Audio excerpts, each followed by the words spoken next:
We good? Should be. Being 7 o'clock, we're going to open the meeting. Before we get started, can everyone hear in the back? Good, thank you. So if we could stand and say the Pledge of Allegiance.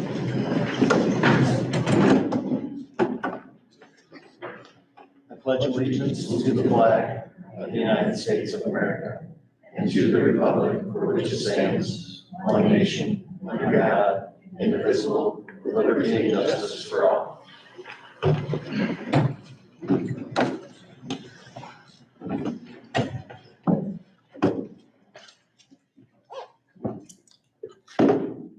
We have a quorum present. Everyone should have in front of them an agenda. And Joe, looks like the additions to the agenda were to add a name to the administrative assistant. And you have a name for the weight room? I do. Peyton Gerlet, if the board is willing to do that, add that tonight.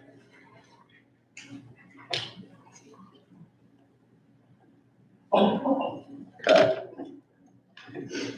Would anyone like to make a motion to approve the agenda with those amendments? So moved. I'll second. Okay, we have a motion made by Mike, seconded by Zach to approve the agenda with the amendments as read. All those in favor, say aye. Aye. All those opposed, same sign. Motion carries.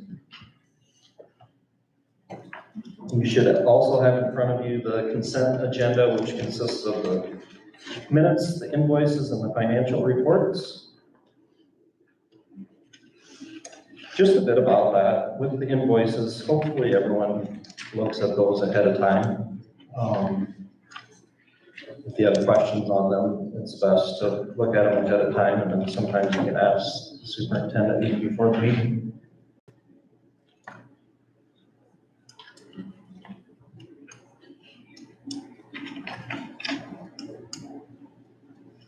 Move to approve the consent agenda. I'll second. And we have a motion made by Chris, seconded by Nick to approve the consent agenda. All those in favor say aye. Aye. All those opposed, same sign. Motion carries. We will move into what's going well. And Tracy, go ahead.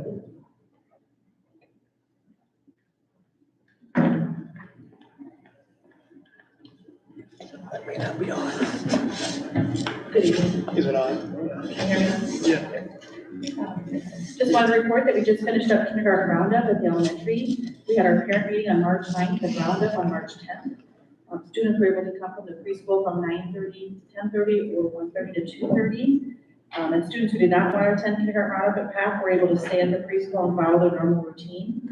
Our goal was to be as parent-friendly as possible. I want to say thank you to my prep and kindergarten teachers for all their hard work in setting up the stations for students who attended. Fun was had by all. This Wednesday, March 15th, we have our 4-year-old preschool registration from 10 to 6 p.m. at our preschool facility. Children must be 4 by September 15th of 2023. This event had to be rescheduled due to winter weather. I want to give out a shout out to my preschool staff for all their hard work getting ready for the registration this year. Lastly, I just want to remind parents that we have parent-teacher conferences Tuesday and Thursday night from 4 to 8 at the elementary. And also there will be no school on Friday, March 17th. Thank you, Tracy. Thank you.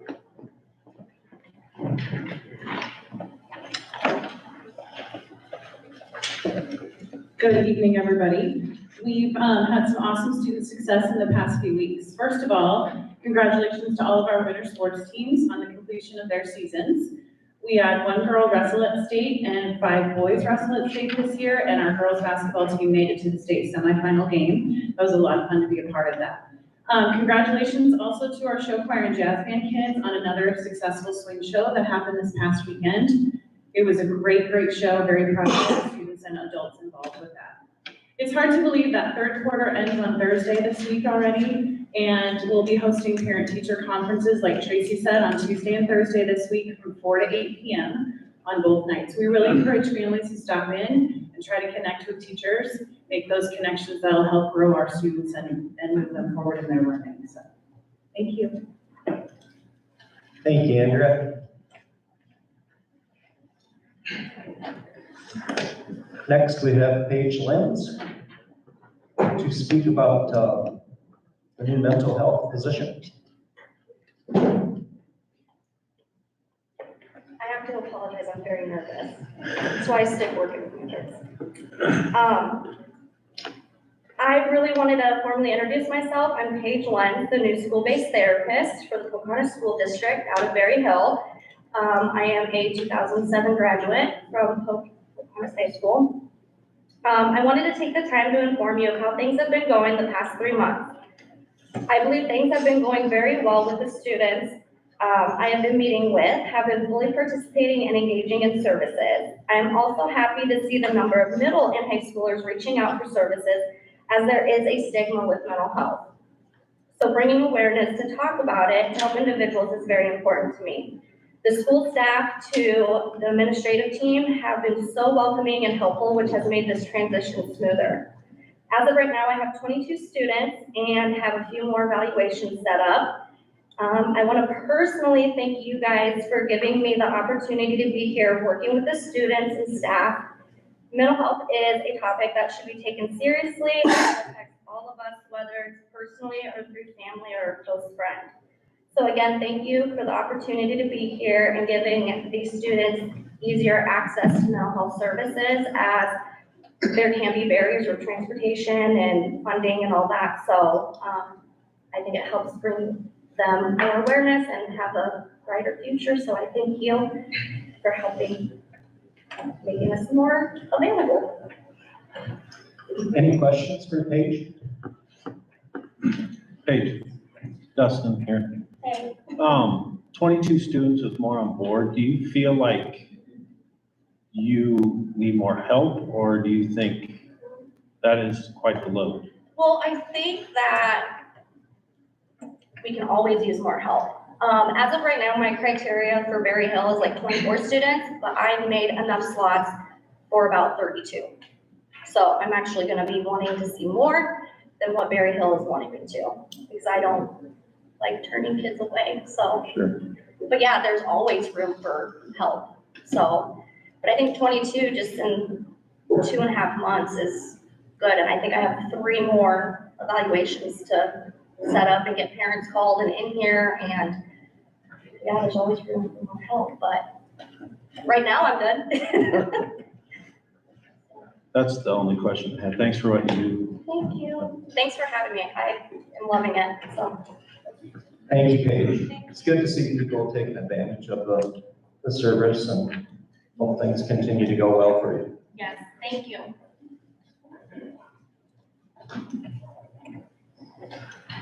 Anything else on what's going well, Joe? That's good. We will move into public communication with the board.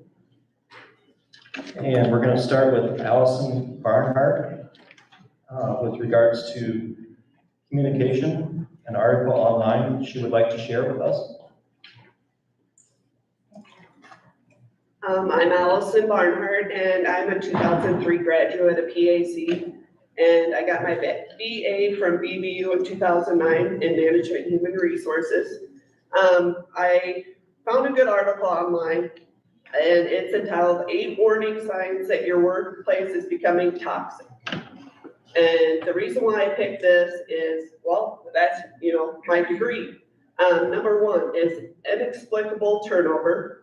Why are all these employees quitting or resigning? Is the board getting the whole truth or just bits and pieces? And just what the administration thinks they need to know. Number 2, lack of transparency. Look for managers and or supervisors withholding information, providing misleading information, or using back channels to get information to favored employees. Number 3, gossip among employees, whether it be about a bad hire, weak manager, lack of clarity of vision, goals, strategies, etc. What is being done to stop this? How do we solve this issue? It also depends on what and or who the root cause is. People pointing fingers at others, if there's a problem or something isn't working properly, when no one is willing to admit that they are wrong, when people are afraid of telling the truth due to repercussions. If any of these are true, it's a sign that something is off with company culture. Passive aggressive behavior and verbal attacks from higher ups and or management team. Unmotivated workers, employees that do bare minimum and dread coming to work every day is a sign company is in trouble. Low team morale during work hours. Create a safe place for employees to vent their concerns without the fear of getting into trouble. Number 8, division amongst departments. Whether it be department personalities or titles, a toxic workplace can lead to lower quality work, decrease in productivity, and employee satisfaction, and may lead to staff turnover. In my opinion, PAC is on its way to put a check mark next to each one of these if we aren't already there. What are we teaching our youth? That it's okay to act like this? These students are like sponges and they are our future, and changes need to happen in order to have a future. That's it.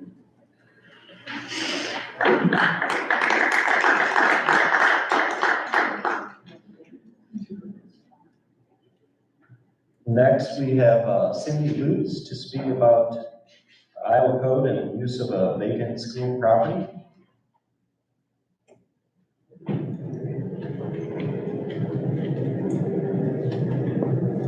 I've been to at least 80% of all school board meetings over the last 18 months. Numerous times I've requested of this board to contact me when there was any discussion regarding the Palmer School building. City council members Audra Rosenboom and Dan DeVore have also made the same request of the school board. At least 3 times, Mr. Kramer has said to me, Cindy, communication goes in both ways. Last month, Chris Jansen contacted me to tell me that the Palmer building was on the agenda for discussion, but there would be no action taken. Thank you, Chris. I appreciate that call. Mary Clancy had called me regarding some entities who possibly had some ideas for the building. In an effort to allow a 2-way conversation between the school board and Mary, I told her I would organize a petition so she could speak to the school board. That was a process I was told that I had to go through to get someone on the agenda. I thought there would be a 2-way discussion between the board and Mary. Those hopes were dashed when we were told she could speak for 2 minutes and there could be no exchange of dialogue. We were also told that night that for safety reasons, we could not have blueprints of the Palmer School building. Safety for who? It's unoccupied. Your safety certainly doesn't include the Palmer Fire Department, half of which have never walked through the building. At the last meeting, Dan DeVore, Palmer Fire Chief, read Iowa Code 364.21, use of vacant school property. I'll read the first sentence of that code. A city shall not lease, purchase, or construct a building before considering the leasing of a vacant facility or building owned by a local public school corporation. The city of Pomeroy needs a better fire station. We cannot move forward on plans for a fire station until we have at least looked at the possibility of the school for this Iowa code. You are keeping us under, we cannot do anything until we've looked at that code with you guys. You have a facility committee that has been designated, and in the last 15 months, I've thought that someone would have contacted us to sit down and have a conversation. As Mary said, collaboration over confrontation usually has a better outcome. So far, I've not experienced collaboration because no one has called us to talk about the building. Thank you.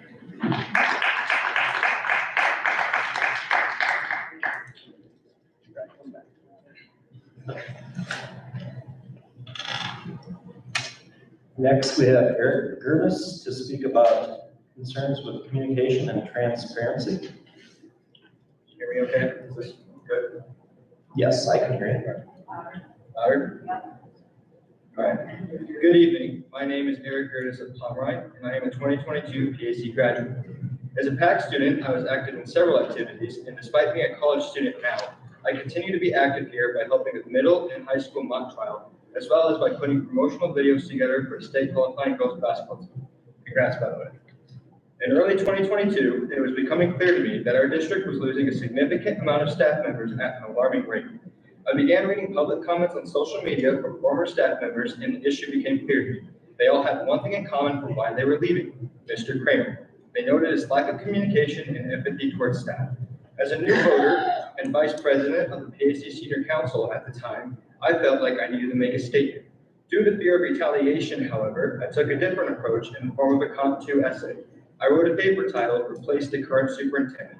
My thesis stated Pocahontas area should look for a new superintendent because the current superintendent fails to listen to the employees, refuses to listen to the public, they don't appreciate their staff, and they don't address issues. 3 months later, Jamie Ferguson presented a petition to standing ovation and thunderous applause. The petition's goal was the same as the one I presented in my essay months prior: remove the current superintendent. She noted that his one-directional communication is counterproductive to what students deserve. May I add that it is also counterproductive to the staff and community too. She also noted that staff members are fearful of retaliation when they speak up about the district, and that there have been 80 resignations since 2019. This petition received more than 230 signatures in 5 days. She pointed out that's 1/3 of the 2021 voting population. Hundreds are calling for the firing of an Iowa school superintendent, as a quote from KCCI, which picked up the story. Under Iowa law, the petition was added to the September agenda. 1,300 people watched online, and Greg Fritz saw more people attending the September meeting than any meeting combined during his 14-year tenure on the board. The whole community was watching, eager to see a discussion on how to move forward. Instead, we witnessed the board attempt to shrug off the petition and distract the community with an added segment called "What's Going Well." Following the typical proceedings that didn't involve discussion on the petition, community members were given 2 minutes each to have a say on the issue without any feedback from the board. The majority of the speakers were for the petition, with only 2 former board members who missed the point of the petition standing with Mr. Kramer. They pointed out all the accomplishments of Mr. Kramer regarding the district's expansion and several successful building projects. I applaud these accomplishments. However, that wasn't at all what the petition was about. The problem wasn't what Mr. Kramer had done, it was about what he hadn't done and what he's failed to do. After everyone spoke, it was time for the meeting to adjourn. The action was interrupted by Dustin Thompson, who wished to set up a committee to review the petition, something many assumed was going to happen anyway. Unfortunately, the action was vetoed by the president, as he believed it to be a rule violation, where the action wasn't on the agenda. Dustin did point out, however, that he was reading directly from the petition and listed the Iowa rule number, which was on the agenda. A former Des Moines Register reporter did weigh on this issue, stating, "Courts have been more flexible on the specifics of the agenda requirement when a topic has been widely known about and discussed in the community." I don't know about any of you, but I would say this is a pretty widely known issue. The president also stated to Dustin, "We can talk about it when we plan the October agenda."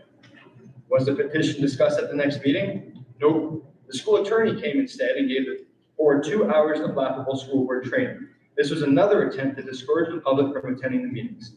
Although most of the advice from the trainers was counterintuitive in regards to communication with the community, as pointed out by Aaron Summers in our October editorial and displayed for all to see at last month's meeting, when President Birdie, Nick Lenz, Dutcher, and Stuklik voted to silence the speakers of Pomeroy by limiting them to 2 minutes of speaking time. More than once, the president has made it clear that he will not deviate from the attorney's anti-communication advice. In Zach Stuklik's words, "The status quo needs to change." The school attorney's advice has proven more than once that it causes conflict with the public rather than collaboration, in the words of Mary Clancy. Despite the attorney's advice being horrible for community acknowledgement, one statement stood out. The attorney pointed out that the board has one employee, the superintendent, and that his performance must be evaluated once a year. Now, I hope that when you evaluate Mr. Kramer, you do acknowledge the many resignations, the bad press, and community outrage he has caused. You can't ignore these negatives any more than you already have. If you're trying to look into the best interests of the students at PAC, and I know you all are, I can tell you that as a student at PAC, I saw the issues.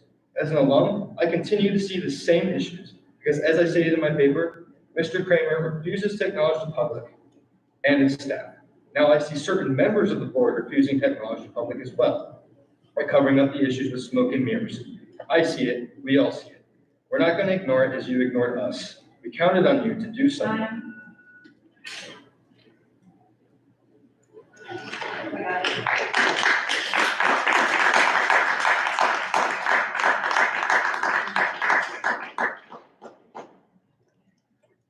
Next, we have Paige Malone to speak about concerns with communication and transparency.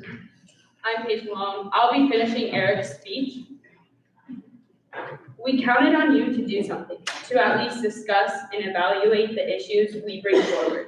Instead, you added the what's going well segment to the agendas and went to the school board school for 2 hours in an attempt to get rid of bad publicity and criticism.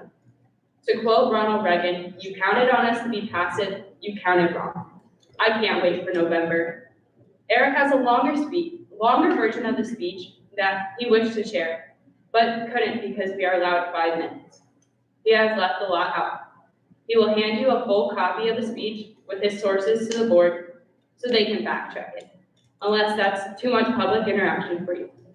I would also like to add, I would love to be a student representative on the board, and I am patiently waiting for that application to come out. Thank you.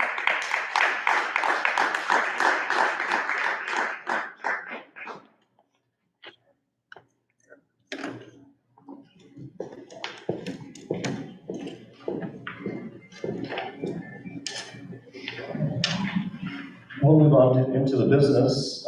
First on the agenda, we have to discuss / approve the Pomeroy facility. And I think our intention will be to basically continue on with what we spoke about the last meeting. Any development, Joe, with regards to scheduling a tour of the building from some potential buyers?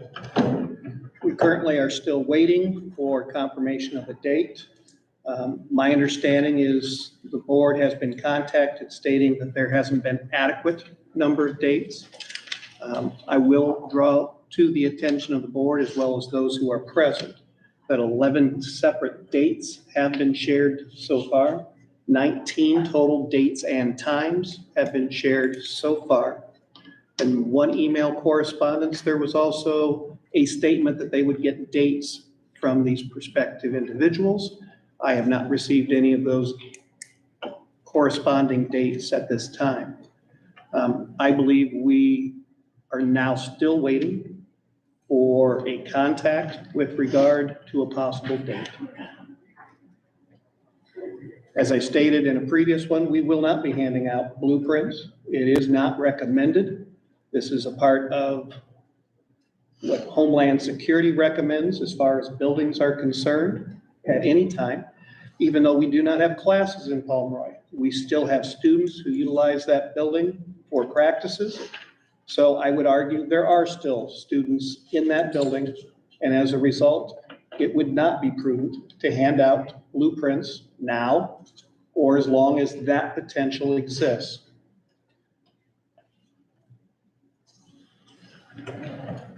Cindy, do you know if the fire department would have blueprints? I'm just saying for safety reasons, in case something would happen.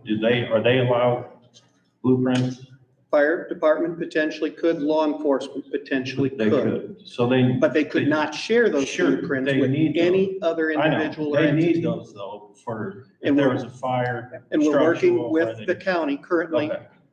to do that because they now have a project to digitize and have Sure. those available. That's perfect, because all we We're are, not there yet. we're worried about the safety of the kids in there. And if there was something to happen, we need to make sure that the fire department has that in law enforcement. And I'd be So, happy to sit down sure. with Fire department, whomever. law Yeah, enforcement, whoever. yeah. In fact, we typically do that once a year where they come in and we actually do tours of the facilities for those agencies. And we could very easily do that down there as well as we do it up here. Sure. I think that's something we need to do. Have them walk through and just see what potential hazards might be in there. Safety for the kids, for whoever's in there. So, but thanks. If we could get that done, I think that'd be great. So, and I don't know if you can talk to the fire chief. You can collaborate with the fire chief of Pomeroy, come up with something to where they have them in there. Yep, I would be happy Available. to sit down with the fire chief because I would like to talk about this section of code that Sure. Cindy also referenced. Yeah. Because we have contacted the school district's legal counsel Okay. to get some additional information on that. Yeah. And according to at least the school district's council, all the city has to do is consider the options that are available. It doesn't hold them up. It doesn't prevent them from going any other direction. They simply have to decide whether or not it is a feasible alternative.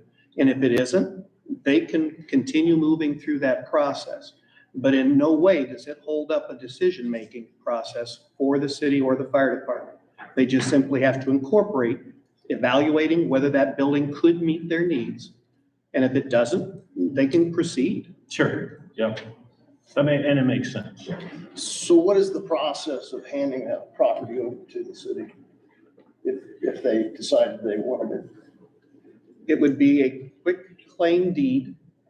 And according to the school district's legal counsel, that could be done without, the district could do it with no cost. You can transfer property of a state entity from one entity to another. So that's, whether it's the city, whether that's the county, that can be done through the same process that we actually did for some of the property already within the last year or so for the city of Pomeroy, for some of those smaller adjacent pieces of property. Okay, it's the same process. I think, I appreciate you getting the dates and times to Mary and that email with dates and times that were sent. In my eyes, I think, in my opinion, with this property, I don't care if it takes 2, 3, 4 months for these guys to get here. I know right now it's expensive because we're heating, but that is going to be a couple months away. We will not be heating that building. I think we give them adequate time to set up a time to get here. If we can get rid of this building for, and some say for $1, we do that, and then we avoid spending $1.5–2 million to knock the thing down. So we'd be looking out for the taxpayers that way, and we'd be saving $2 million potentially. And then maybe spending, if say it takes a year, you spend another $90,000, you're still saving the taxpayers potentially $1.5–2 million to knock this thing down. That's just my opinion. I don't know where you guys. A couple things on that. I guess, first of all, those sitting here, members of the board, do you feel Mr. Kramer gave them enough dates to schedule a time to view the facility? I think we probably should. Yes, I do. These dates happen to be on, you can have February 27th with 8 time slots. That's still one day. That's not, that might be part of the 19. You still need more time. Yeah, we all have the Sure, dates and times. sure. I mean, there might be 8 days on there, but the time slots are 2, 3, 4 o'clock or whatever it is. That's still the same day. It's just not working out for these gentlemen. But that's what I see. And if you want more, we can do more, but Sure. Here's what it's based on. Last month, the request was made in the letter from Mary Clancy that 6 additional dates be provided. Yep. We have exceeded that already. So my recommendation or request of the board would be to ask for the contact information so that we can work directly with these individuals to schedule a time to come in and see this building. But right now, we're working through a third party, which means there's a shuffling back and forth. It would be much easier for me to pick up the phone and say, what dates do you have available? Compare those to the dates that I have available and actually get something scheduled. But we're not doing that right now. And that makes sense to me. If you're trying to arrange the sale of property, you want the person that is somewhat in charge of selling it to hopefully deal with the potential buyer. And I think probably the reason why we put some dates that were in the near future, we're being told that they want to see this building immediately. And we're trying to negotiate that, but apparently that's not happening. So and again, I think us sitting at this table, I think from what I'm hearing, a majority of you are saying that Mr. Kramer's given ample opportunity to schedule a time to view the building. Is there a reason why we don't have their contact information? I requested that contact information from Mrs. Clancy, and she's indicated to me she's not comfortable sharing that information with me, and that she would like to remain the in-between person for any of the conversations and discussions. I'm not quite sure why, considering the fact she's not part of the school district. She's also, it's a third party to negotiate through, and I don't know if she's a real estate Does agent, anybody else find it strange that we have somebody who doesn't own a property trying to sell it for us that hasn't even talked to us or given us who potential buyers are? I believe that she had tried to talk to us at the last meeting, but people struck it down to talk to her and communicate. She can give us the And she contacts anytime. gave us each a piece of paper with the whole speech on it. Yeah, but that doesn't answer the That names. doesn't answer the names. I don't know anything about that. All I've asked for is names, but- names and phone numbers so that I can reach out. Yeah. Because if this is truly a priority, then at least give me the tools to be able to do something. Okay. But I have a little bit of a problem, and I'm gonna push back. If you're asking me to be transparent, but not giving me the information I need to complete this assignment, then I'm in a lose-lose position here, because it's being withheld from the school district, and I have concerns over that. So why is it concerning? Like, why is it concerning all of a sudden with the school right now? Any other time we have purchased or sold property, I have been in direct conversations No, with not those you, individuals. not you. I'm just saying as a board, Okay. why is this such a hot I topic? mean, I all of a guess my sudden? opinion on that is it's became more important and more of an issue because we're spending sizable amount of dollars on the building. Sure. I mean, we have the boiler system that had a major repair problem, and we need to, like I mentioned the last board meeting, I think it was important to, as a board, determine how much money do we want to spend on the facility, or if we want to spend any more on the facility. We need to decide that. And I think we need to decide it soon. I know you've made some comments that we need to give them time. Some might be sitting here saying, we've had enough time. I mean, this building's been there. If there are serious buyers interested in purchasing it, they had more than ample time to make an offer and address Mr. Kramer. I guess my position is that if we are going to move on from the Pomeroy building, I guess it'd be my position that maybe it should go to the city, simply because this building is going to remain within city limits, that the city should have their decision of who they want to have this building, what the end game is for this building. See that the city could take it over, or if we would transfer not to an individual, that we could transfer to the city, and the city can pick if there's multiple buyers that are interested in the building, perhaps they can choose which they feel is the best outcome. Because I just have visions of the Palmer building, where that building was sold to an individual and that deal had gone through, and now the building, I believe, has reverted back to the city and it's literally falling down. And me personally, I would rather tear a building down than let it fall down. That's my position.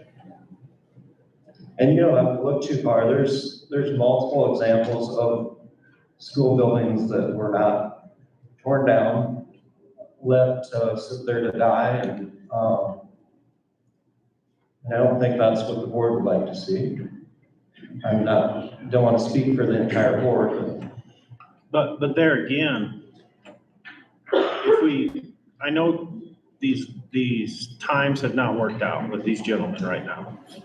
And we feel like, some of us feel like they've had ample chances and time. But there again, we can save this district a ton of money by just waiting.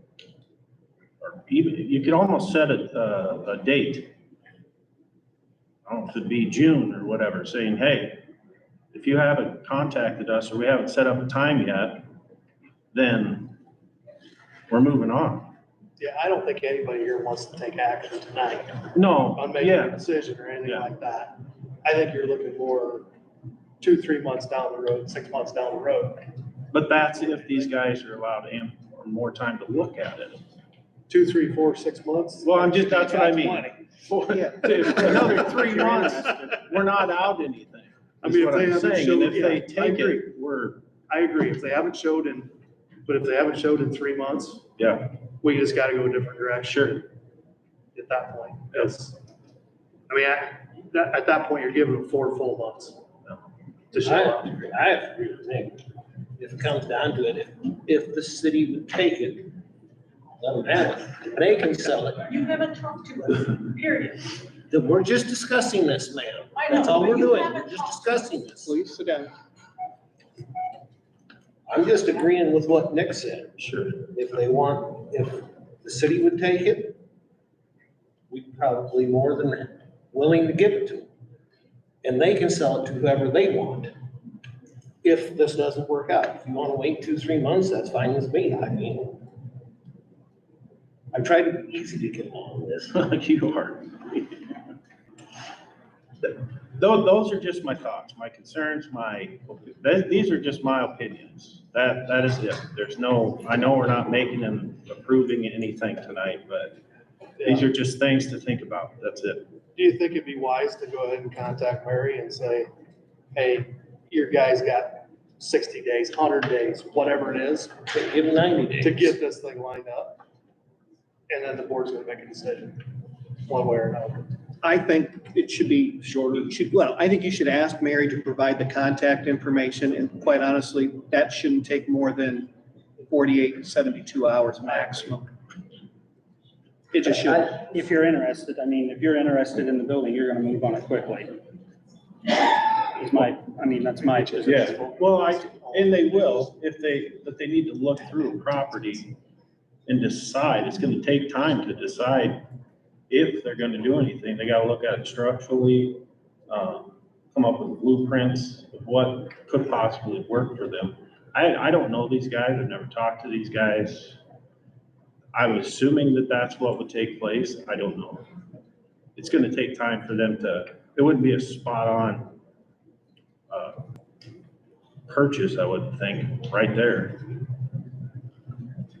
And possibly that's what we need to decide tonight, is just how much time do you give them? I think we know my opinion that we've given a lot of time. The building's been there we haven't used it in 8 years. If there are interested buyers, please step forward. Maybe, like I say, we need to decide as a board, possibly tonight, how much time do we give potential buyers to see the building?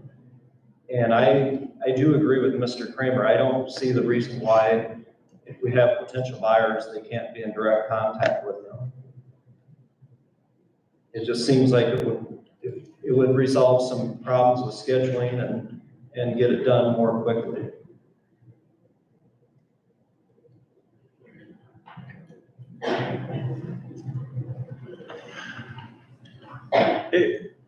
The city was brought up, the city of Pomeroy in this building, and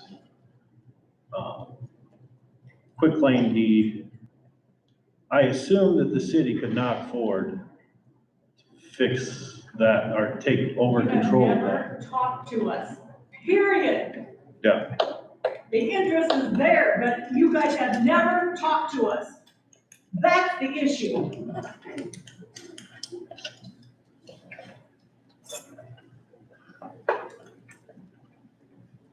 do we feel like if this facility committee would meet and meet with the city of Pomeroy? I mean, You can do that anytime. You set the time, I'll be there. sure. Yeah, as long as you don't have a quorum, I'm sure we Yeah. got 3 of you there, so. Yeah. You guys should be able to do that at any point in time you want to.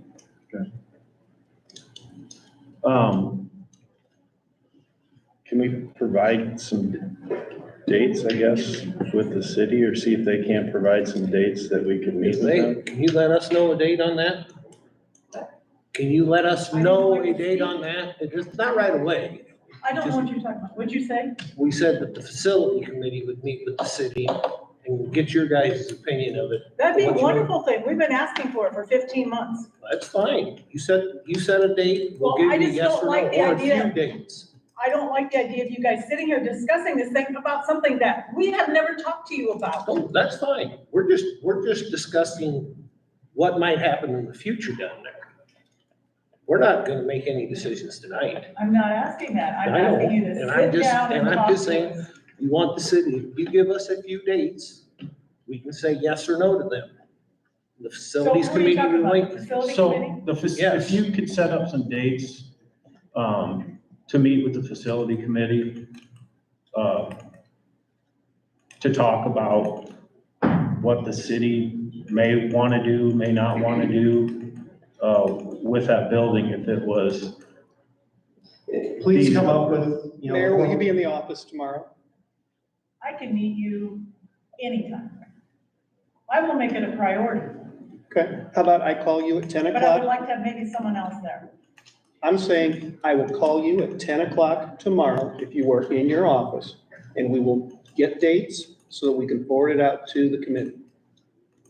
Okay, I have to talk to my city council first.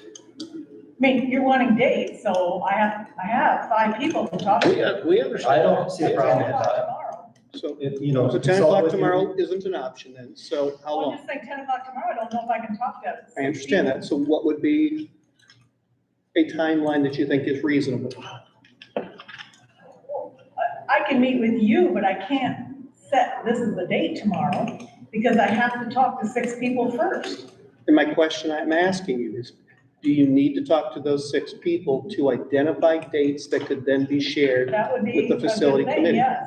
So how much time would be adequate for you to be able to do that, so you and I can schedule a time to talk? Give me 2 days. Okay. Okay, I think we have a resolution to that situation.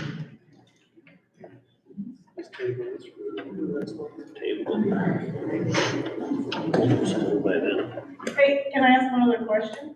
Sure, Why would I not be talking with the facility committee, because they have to meet at a certain time? you will be talking with the No, I facility. know, but don't we have to coordinate with them as to when they can meet with us? Sure, Are you asking that I'm not involved in that then? Well, no, Mayor? no, what Okay, is? well, I'm trying to understand why you seem to be upset over what I'm we just talked about. asking, doesn't the facility committee need to, if you and I are deciding on a date, wouldn't you have to talk to the facility committee as well? What I asked, Joe will represent the, what I asked facility you committee is and to come up get with some dates.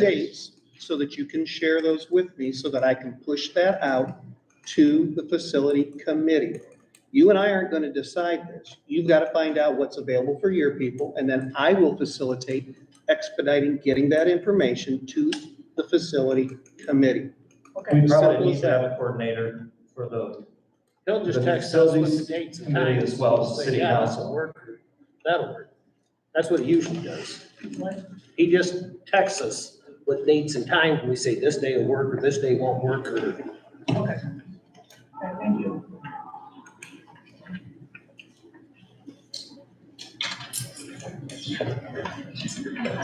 Any other discussion on this matter?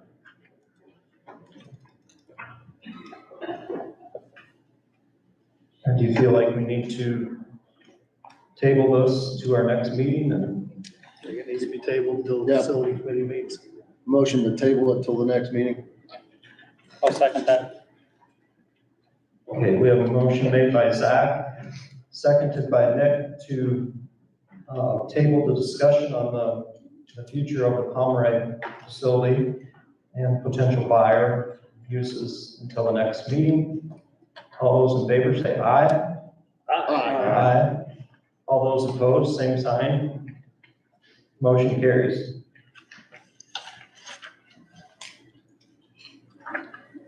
Moving on, discuss / approve UNI and Morningside placement agreements, which would be on page 18.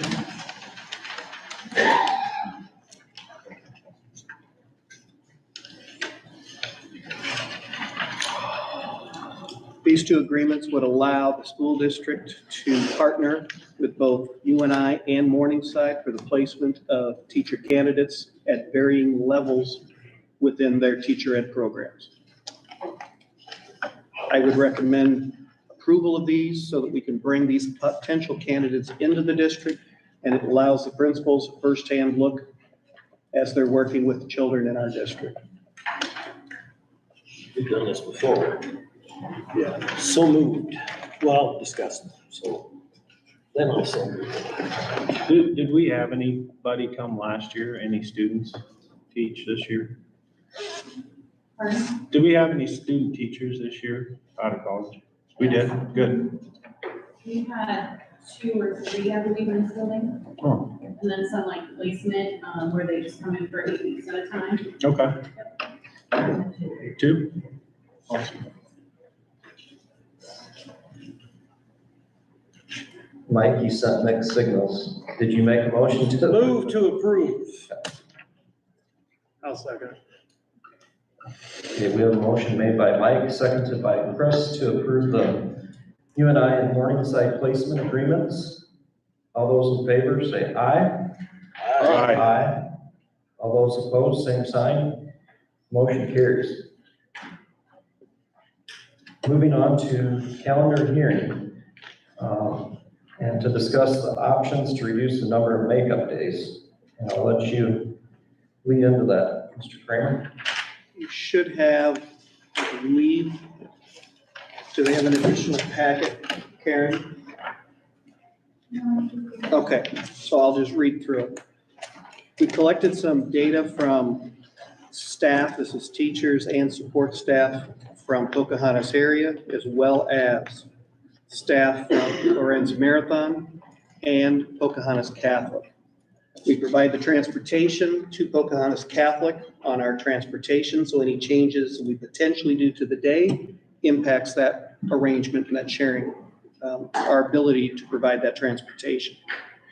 We also share students with Lorenz Marathon as they send their 7th through 12th grade students to us. And we currently have scheduling issues associated with that.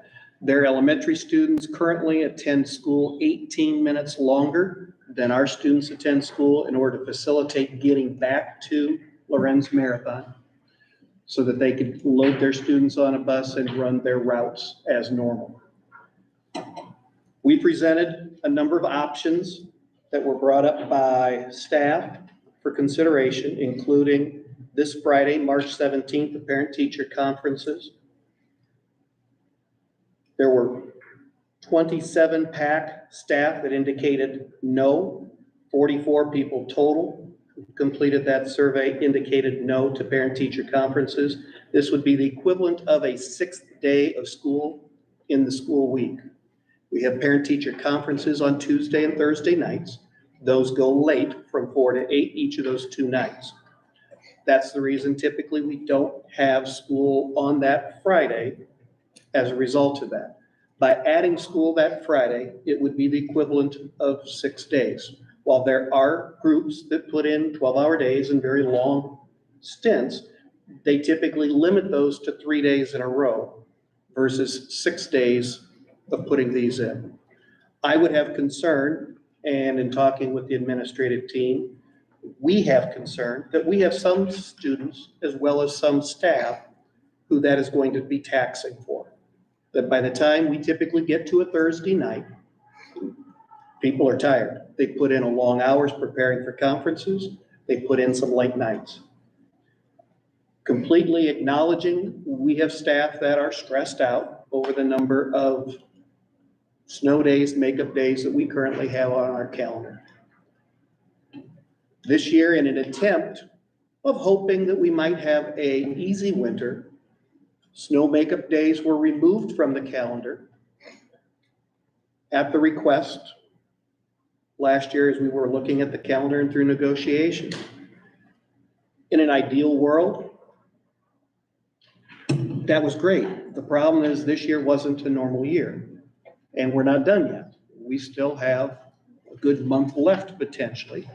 I would like to think spring is right around the corner, but statistically, it's not. right? So as a result, the Friday, I made the decision after consulting with the administrative team and talking to the administrators at Lorenz and at Pocahontas Catholic, that this Friday was not a good date to try adding something to that calendar. We also talked about Good Friday. Historically, in the 18 years I've been in this district, you have not had school on Good Friday. And it has been off limits to consider.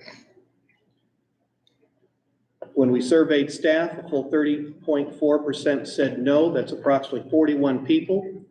24 of those were PAC employees.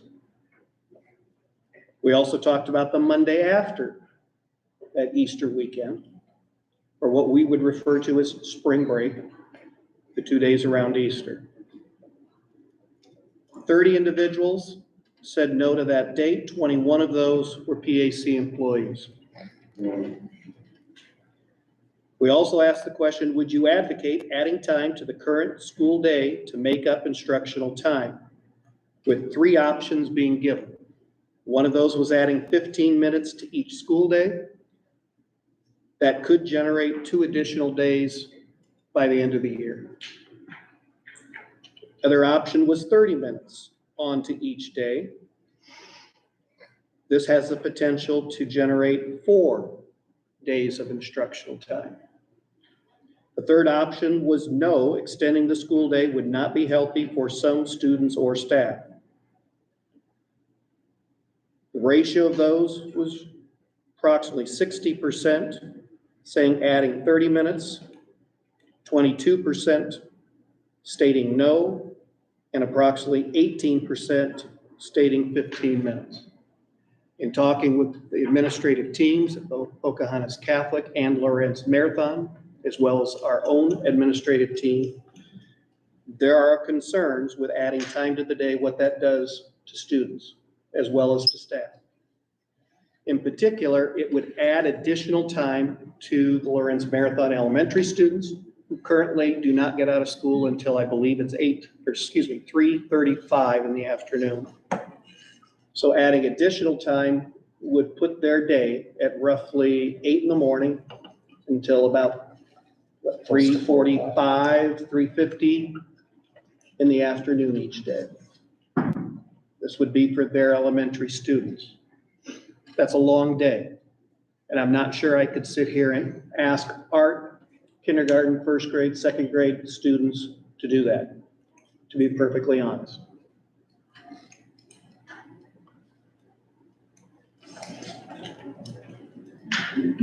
With that said, I would ask the board and the community as a part of this hearing to express any concerns with the possibility of the Monday after Easter turning that day into a day of school, assuming we can cover those who have already scheduled doctor's appointments for this date.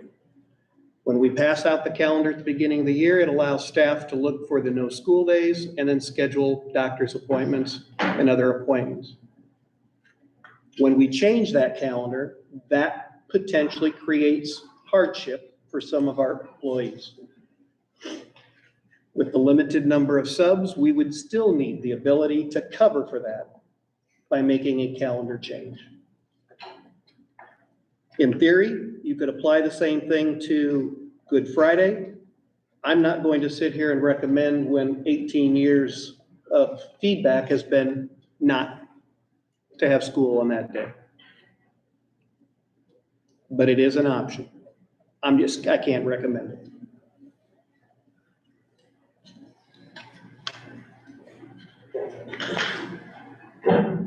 If we do nothing, Mr. Kramer, if we do nothing and we have no additional snow days, how deep into June are we?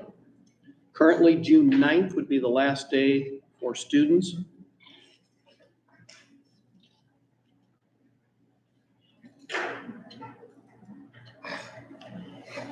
If you were to add April 10th as an option, the Monday after, that would make June 8th the last day for students.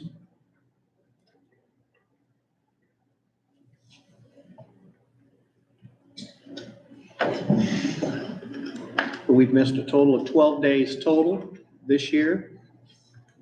2 of those for very good reasons.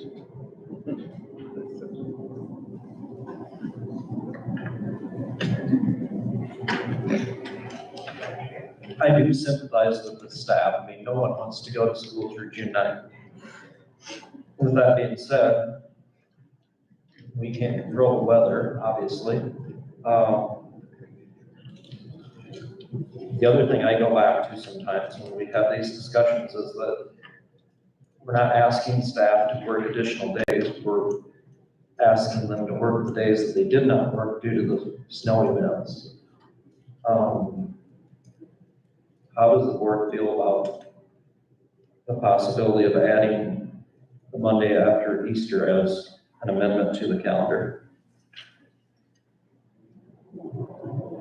I don't have a problem with it, but it depends on what the staff, where you're at as far as subs and everything else, Joe, on that one. Robert? Yeah. What's the chatter out there? Can I come up? Yeah. Okay.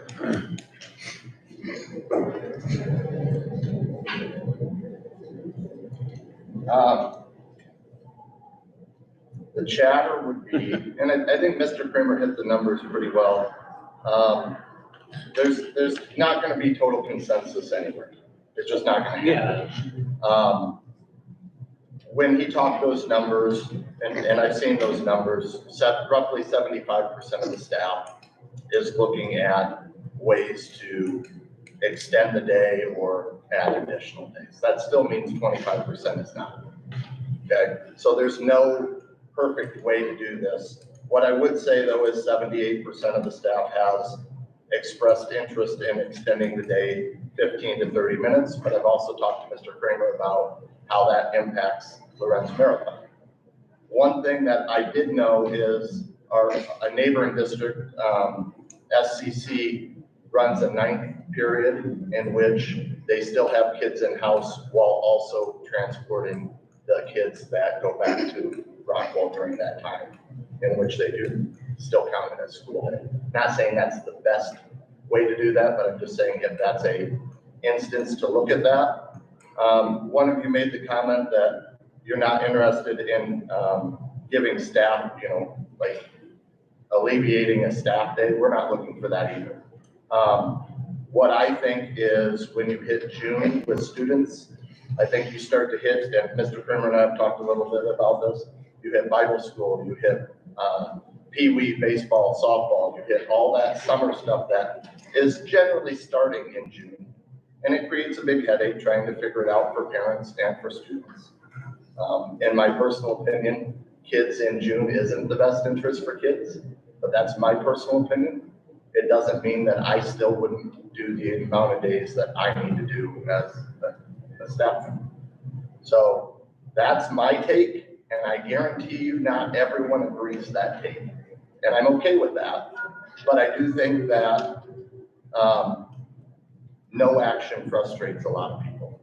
So I think finding ways to make it more reasonable for kids, and if that means trying out an extended day, if that means doing some other things, I think the majority of the staff would be behind that.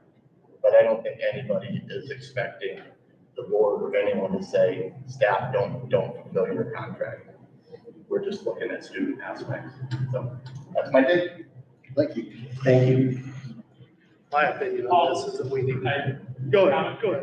Okay, why can he comment and I can't? I think you said it was public hearing, public input, is that correct, at the beginning? This is a public Well, we're asking for input from the public, Karen. If you'd like to provide some input, feel free to do so. As Robert said, there's no good solution to this. You will not make everybody happy, okay? But there is a couple things people need to ask questions.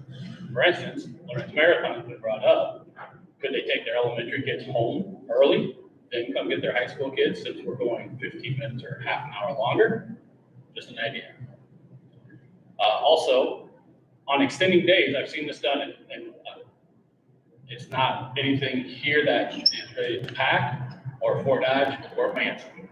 It's related to what other things that can cause. And again, it's just a point that you need to ask questions. If you extend the day and shorten four days off the calendar, that'll affect staff who have contracts, correct? Correct. And so you could offend bus drivers for one, who will lose 4 days of pay that they signed a contract for say 176 days. So just things you should consider. Thank you. Thanks, Jeff. Karen, do you have something that you'd like to? No, I'm just gonna piggyback on Jeff.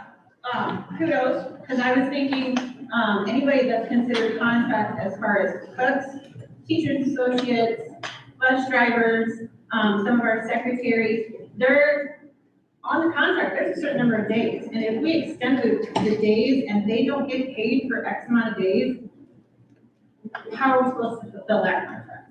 So I'm just piggybacking on Jeff. Thank you, Jeff, I appreciate that. But yeah, bus drivers, teachers, associates, stuff like that, they have a certain amount of contracted days that they need to fulfill as a school district.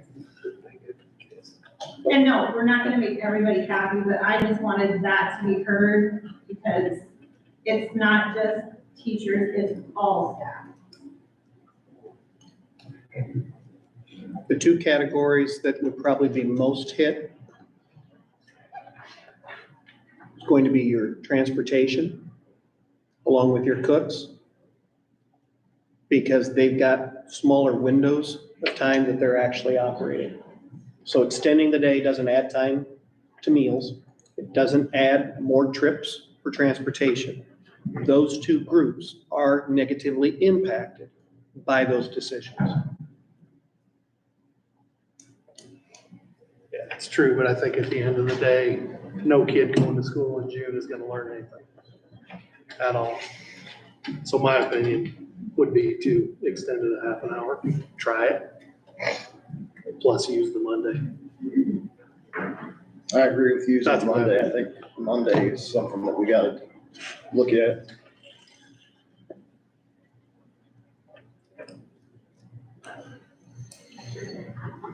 At the end of the day, we're trying to do what's best for the kids. There is some merit to all sides of this. Yeah.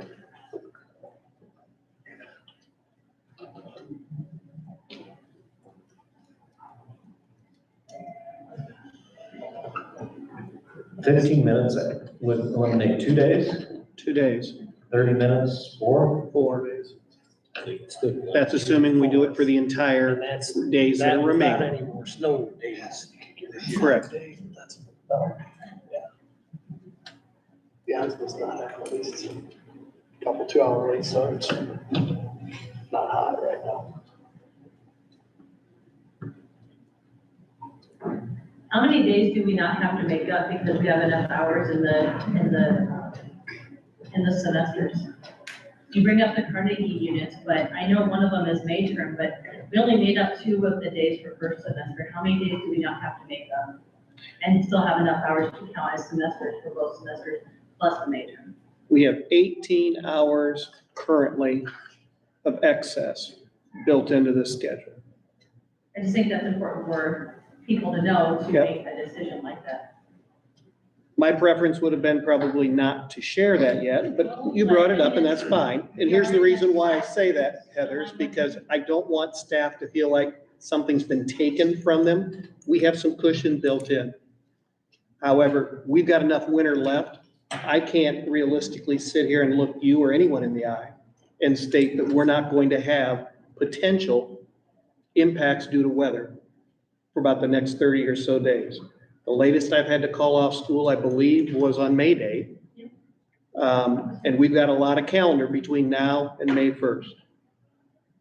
I just don't think that some people understand the whole Carnegie units and that we have basically 3 semesters and that it's complicated. I understand that. And I don't think some people do, and I think that's important to bring that up. Yep. And I can try to explain it. I have not been very successful with being able to do that yet, because most people don't understand. You've got more than one set of rules that you have to follow. You have the current legislation that requires the 1,080-hour minimum, all right? You also have another section of code which is still on the books, and that's Carnegie units. All right, so Carnegie units goes into your college students who who are going on in order for those credits to count. All right, especially your student athletes. That requires 60 hours of contact seat time per half credit that we offer in this district. We currently use May term for some of our offer and teach because it's what's best for kids. By utilizing some of our May term, we're able to not cut some of our college level courses that do not count for offer and teach for the state. They could be cut and you could eliminate that need necessarily for May term, but it takes opportunities away from students.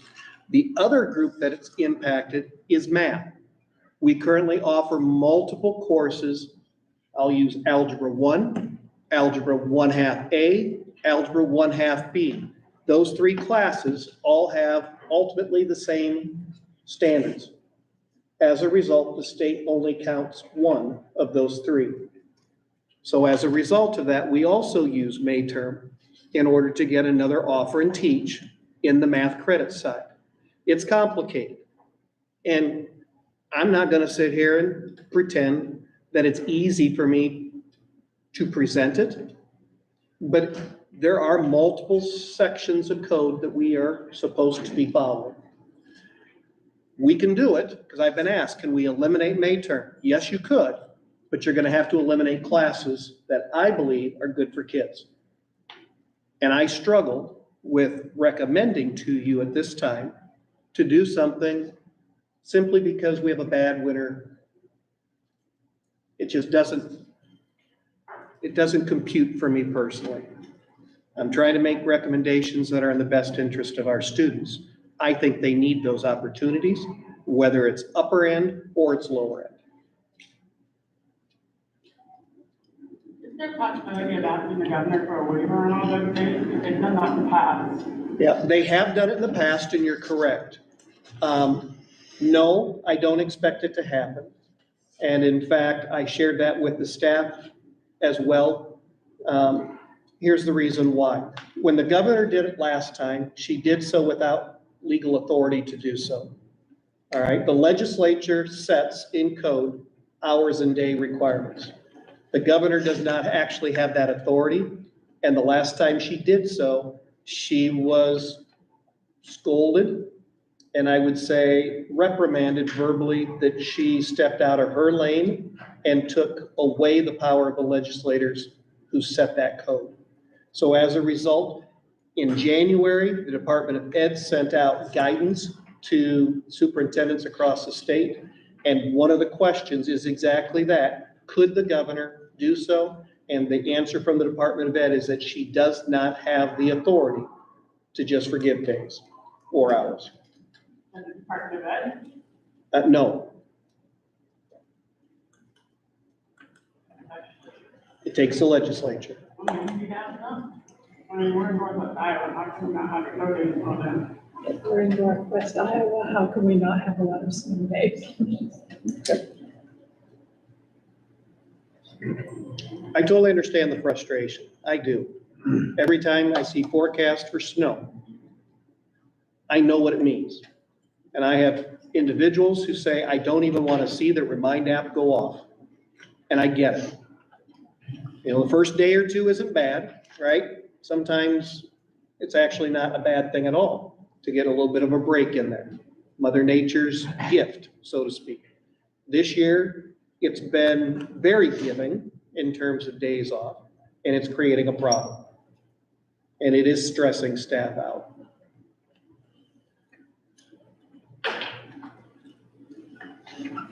So when would we implement this half hour a day? I think it'd be up to us, wouldn't it? It would. I mean, I don't know that you could do it any sooner than next week. Yeah.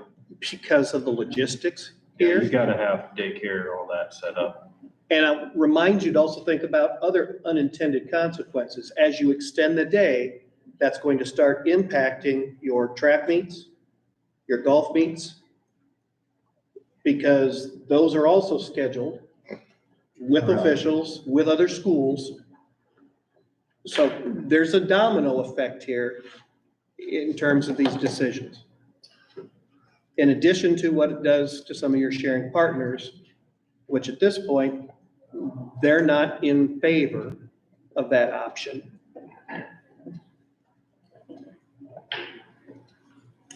Just a question, how does it work when, like, say there's a track meet in Manning and they leave at 2:00? Students are missing instructional day. They're missing a day? Yes. Okay. I mean, they're missing that time. Yeah. So as a result, those students have work they have to make up.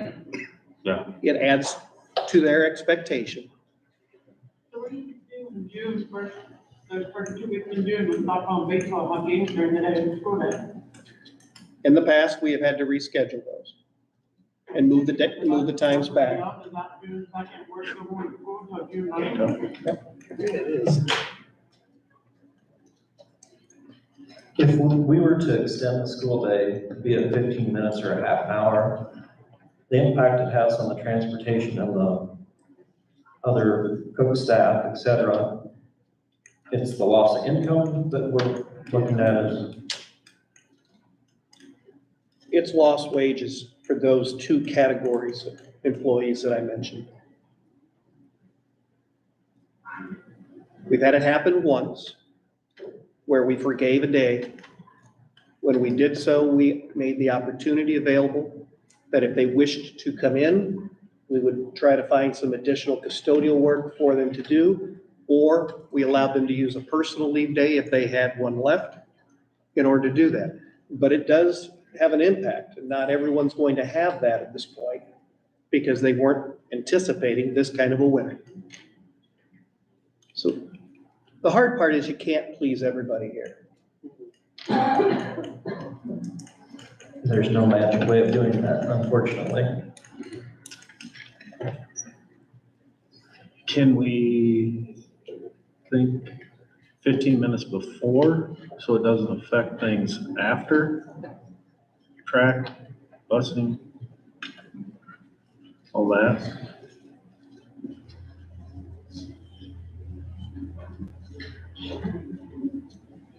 In theory, yes. The question becomes what the impact is to those families who are riding a bus. Sure. In terms of getting their kids ready, loaded on a bus at 6:45 in the morning. That's why I'm struggling here to find a good answer for you. Yeah. I'll be honest. It is more complicated than what it looks at the surface. Mr. Kramer, I think another important point is we're not looking to just fill some time. The purpose is purposeful and intentful, you know, have an intent on what they're going to be learning during that time, not just sitting occupying space. That's a big concern that I have. How are we going to fill that time? And we've already met those expectations. So that goes the same before and after school then, huh? Yeah.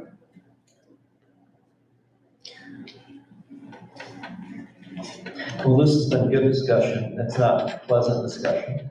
Do we feel like we have enough information to provide a motion and some guidance to administration?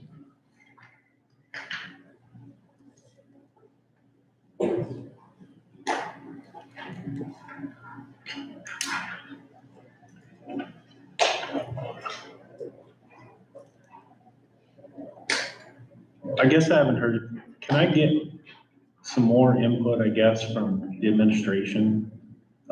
What your thoughts are, with this process? Andrew, sorry to put you on the spot.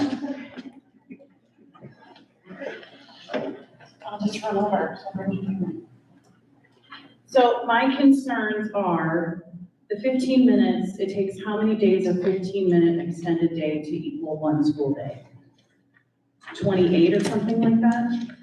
When I did believe the it's, math. I believe the number's 28. Right. So my concern with that was 15 minutes, yeah, that doesn't seem like a lot, but it would be a lot of adjustment like everyone's talked about. And for 28 days to equal one day, is that worth that amount of adjustment? Busing before or after. I think the other thing, our behaviors spike between the hours of 1:30 and 3 o'clock. So when I consider if we we were to lengthen the end of the day, what does that look like? We have student challenges, we have staff that are frustrated with student challenges at that time. And like Tracy said, it has to be meaningful time, otherwise we're just doing it to check the box. And for all of us, philosophically, that doesn't make sense. So it's my personal opinion there. I do have an issue with saying that kids aren't gonna learn anything in June. There's still a lot of learning to be done, and I feel like our staff works really hard to make sure that the learning is quality for them all the time, whether it's the doldrums of February or the gorgeous weather in June. Will it be difficult? Sure, but there's days that are difficult now too. I don't know if that helps you. No, that's good. Other questions? What's your thoughts on the Monday after Easter? I think that's doable. Okay. I will say, I've been in this district 25 years, we've never gone to school on Good Friday. It's just something we've never done. It's not that we couldn't, that is your decision, but we've never done that historically, so.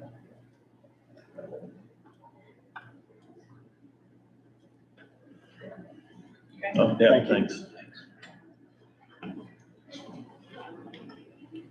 Tracy, do you have any additional comments?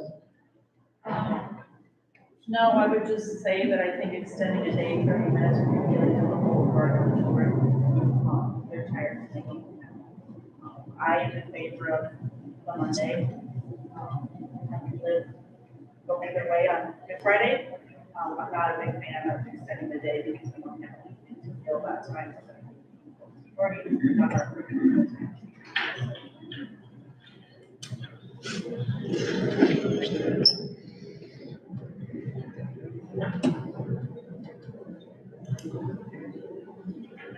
So that's pretty consistent feedback.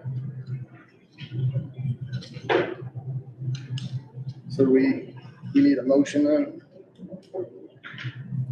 If we're gonna do something, yes. So what I heard was adding time to the day is not practical, feasible, or not a good option for our young ones. But the Monday after Easter, seems like everybody's open for that. So move to change the calendar to make the Monday after Easter a school day. I'll second it. Okay, we have a motion made by Zach, seconded by Chris to add the Monday following Easter as a day of school obligation. Can I add, please? Sure. Just for everyone's clarification, that would still be contingent on being able to have adequate staff, because if we've got a large number gone, even though we want to try to make up a day there, it is still possible that if you've got enough staff who have doctor's appointments or other commitments, that we still may not have the human capital to be able to make that work. All right, so I'll modify my motion to make it contingent on enough staff. I'll still second it. Okay. Any other discussion? If not, all those in favor say aye. Aye. All those opposed, same sign. Motion carries. Thank you, everyone, for your input on that matter. I know it's a very difficult situation to address.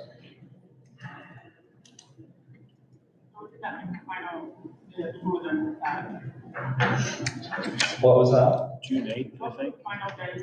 Final day of school. June 8th. Tentatively June 8th, as it sits right now, with the ability that I may be able to come back later and recommend that that be reduced if we don't have to use up our contingency hours that we have built in right now on further late starts or early hours.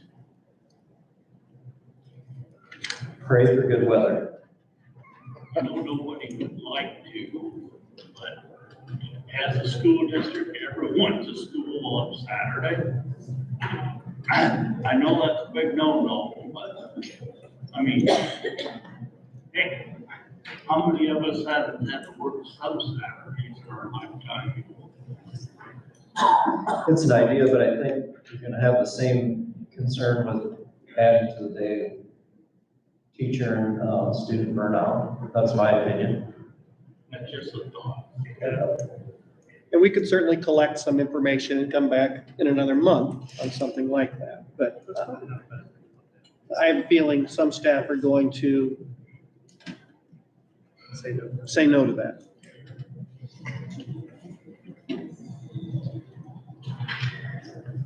Moving on to the next item, discuss/approve adding a new class to the class registration handbook. That would be on page 26 of our agenda. Is that correct? I believe so.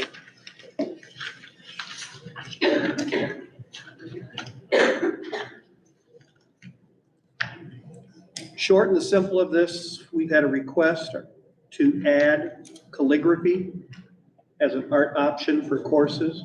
What you see starting on page 26 would be syllabus info that would go into that. Talks about categories for grading, the attendance, as you page through this. Ending on page 29, I believe, well, that's not the right page. 26, at the very bottom of that page, is where the visual arts standards that would be covered through this course. I would recommend adding this course. The instructor is in favor of it. The counselor is in favor of it. I believe Mrs. Christians is also in favor of adding this course.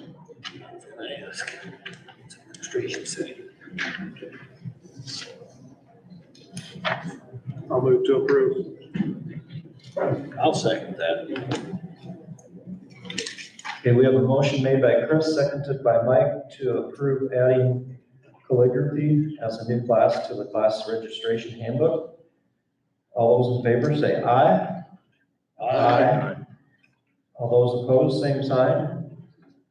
Motion carries. Moving on to discuss/approve policy 507.9R1, which is on page 30 of our packets. This is an addition to this particular regulation. It's not really a change other than it updates to include the fresh fruits and vegetables program that we offer at the elementary.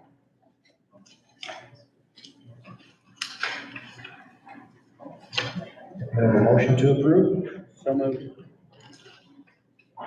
I'll second. We have a motion made by Nick, seconded by Chris to approve policy 507.9R1. All those in favor say aye. Aye. All those opposed, same sign. Motion carries.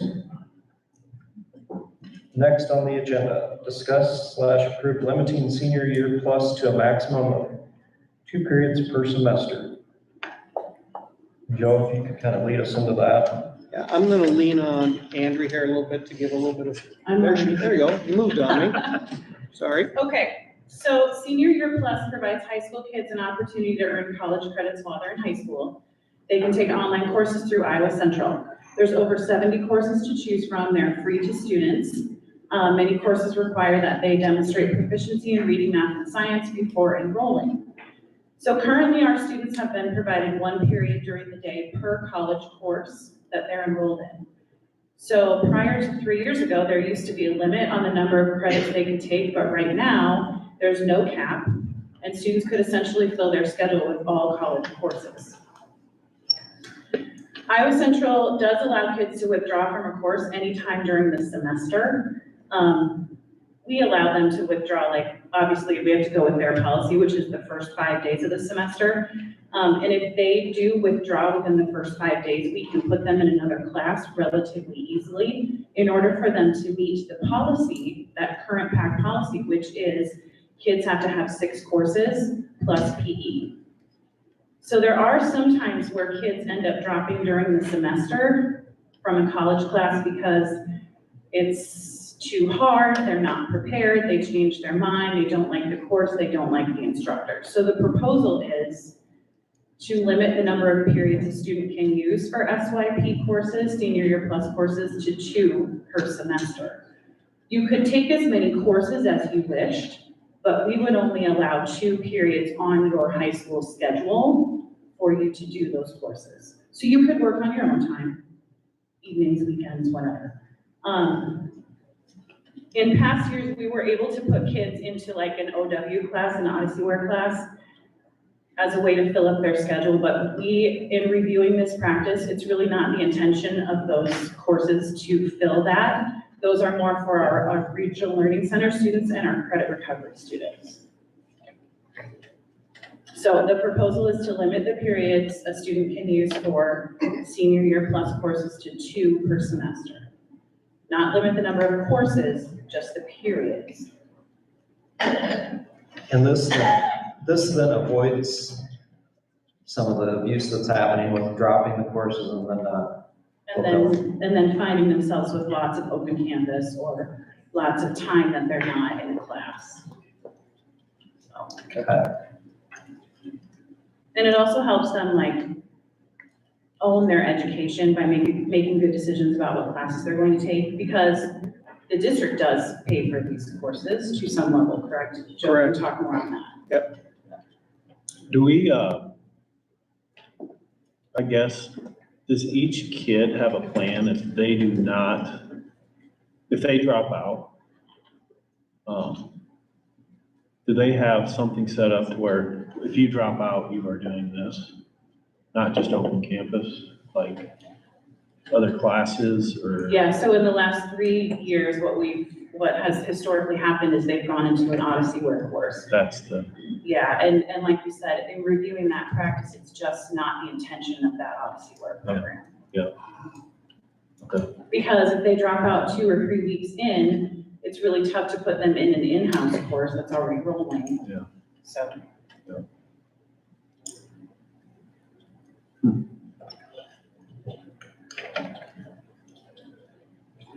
Do we need additional information or we? I have a question. Is this for online and in person or just online? No, just online. Okay. The senior year plus is now in person for college classes. Yeah.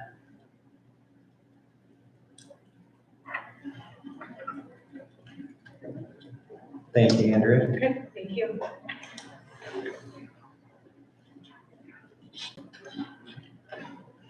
Would anyone like to make a motion?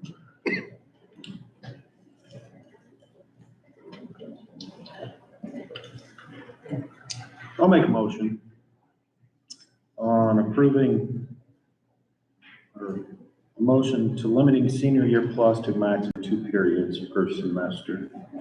I'll second that. Okay, we have a motion made by Dustin, seconded by Zach to limit the number of senior year plus to a maximum of 2 periods per semester. All those in favor say aye. Aye.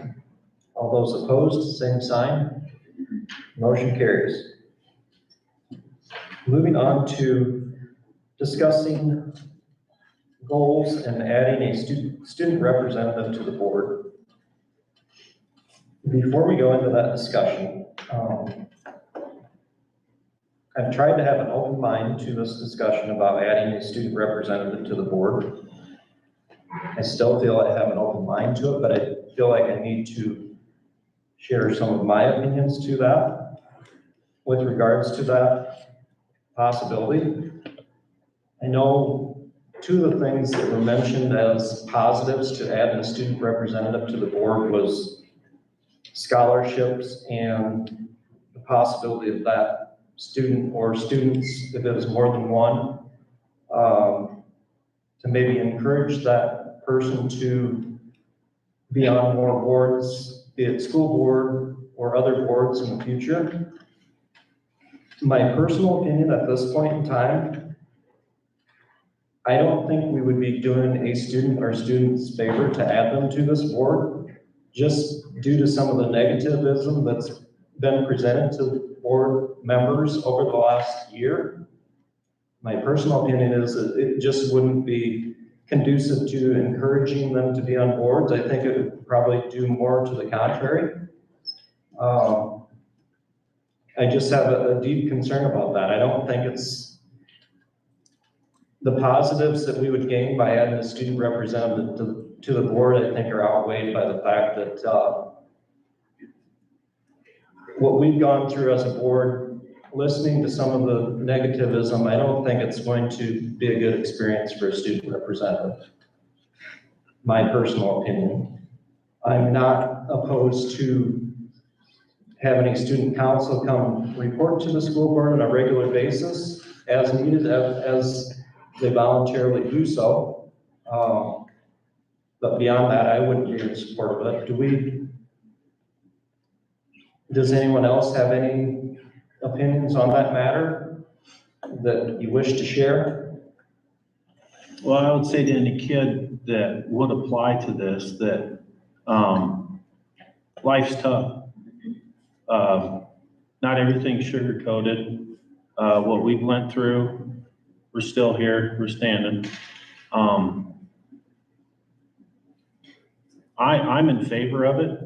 I think it'd be just a great opportunity for a kid. Not all boards are awesome, and I've come to find that out with, yes, there is negativity. But I welcome input from a student with their everyday life in school and how, what their opinion might be to us and to the rest of the public to better PAC, high school, elementary. To me, I think it's a great opportunity.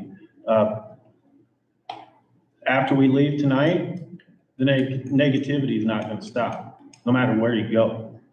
It's going to be here, it's going to be in your hometown, it's going to be at the stores, it's going to be online, it's everywhere. So that's my opinion.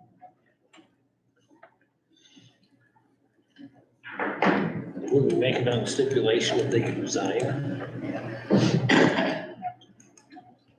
Yeah, with you, we can, so, but I'm just saying, we make it on stipulation that they can resign, send up another representative they chose. I think that would be a given. I mean, I don't think we could hold anyone to a position.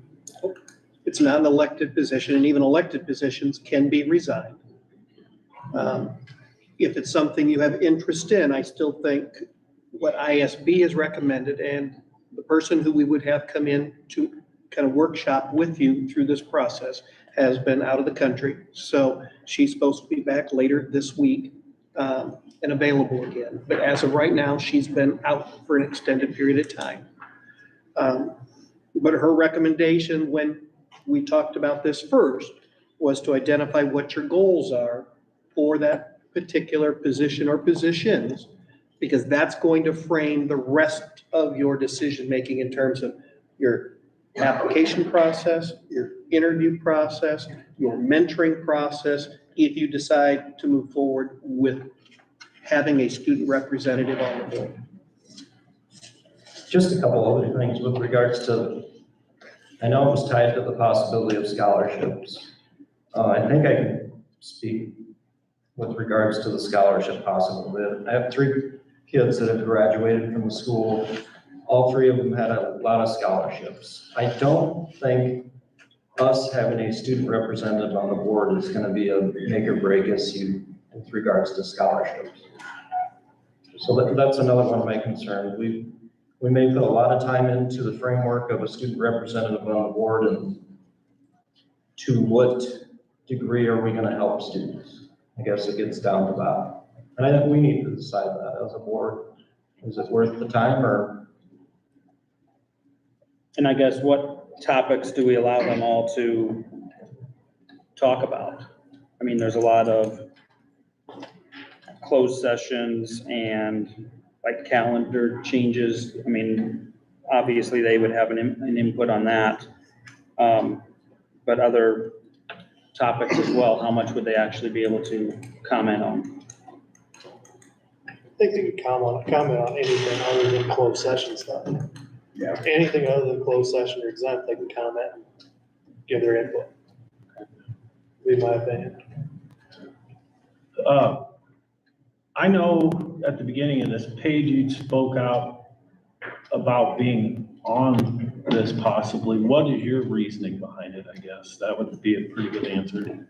I mean, my intent is not for scholarships or for you guys to help me. It's actually to represent my student body. I mean, I am active in all, I mean, I participated in 5 sports. I did show choir, I did jazz band, I'm in physics club, I'm in tag. I mean, I'm in about everything you can imagine. And so like, I just want students to be able to come to me, talk about positive, talk about concerns with the school, and so I can talk to you guys. I mean, a student input on the board would be great.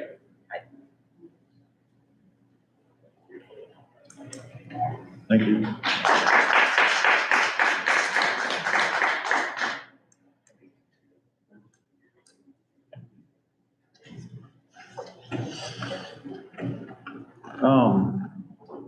Have we, I know we talked about it a few months ago about having an application made. Has that been done? I'm still waiting for some guidance as far as what your goals are, because as I shared just a second ago, what ISB is telling me is once you identify goals, that's going to then be incorporated into your application. Okay. So that's going to frame the types of questions that you ask is what they're telling us. So once you identify goals, then I think they would help us draft that. There are examples out there, but it's really going to come down to what goals you have for this input and for this position, because that's going to then impact what the application process would look like. Okay. Yeah, Paul, how do we,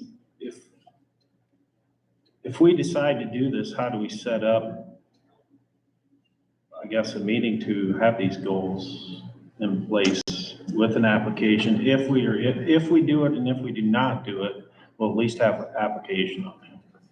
That'd be incorporated in the school board meetings as far as I know. Okay. I mean, that'd be the purpose of us discussing that. Okay. To come up with some goals and. So you're saying the person from ISAB is supposed to be back Friday? Sometime toward the end of this week. Towards the end of this week. Could possibly set up to have a meeting with her Then sometime. we could set up in the next couple of weeks, so we could actually talk about it or work with her. Yep. And maybe she can give us some guidance on some of the goals that we're looking for. That We be all right? establish goals that night. Yeah. Would that work for everybody? Yep.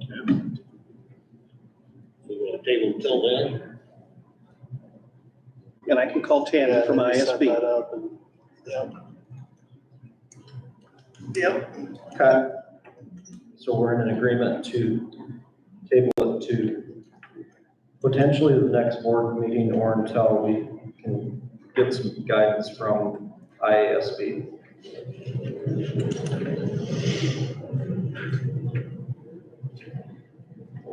Moving on to personnel. No resignations.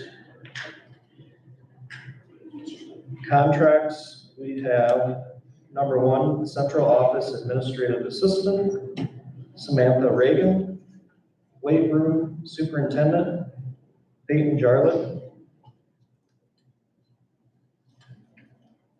Any others? I'm glad to see the central office administrative assistant being filled. I think that's great. Takes a little assuming off Karen. So, and it'll be good to have Peyton Jarlett as the weight room supervisor. She's pretty active with the kids. It's good. Move to approve contracts. I'll second. Okay, we have a motion made by, The contracts for Samantha Reagan and Peyton Earl.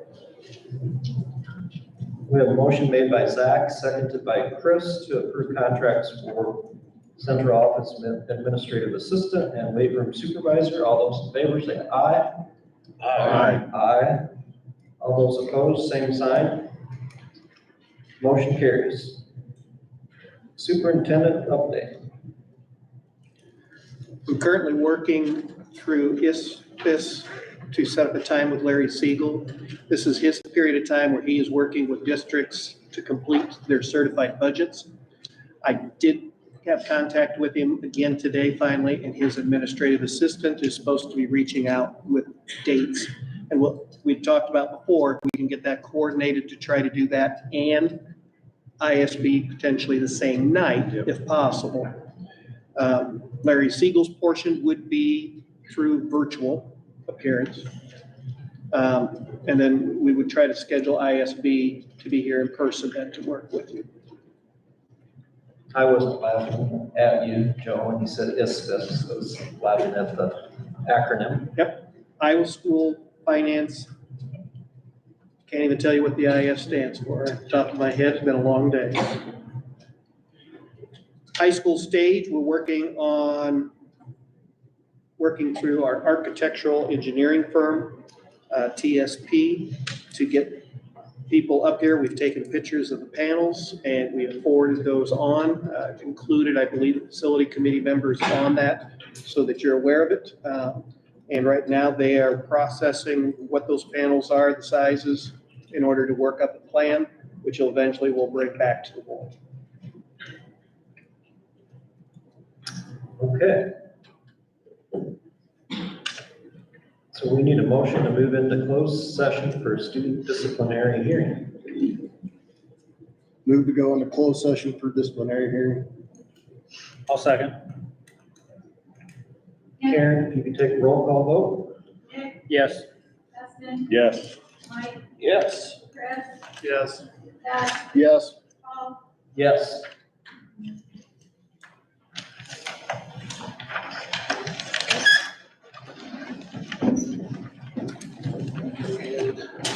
We'll go back that way.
Keep going, girl. They have a couple more months to do. You think?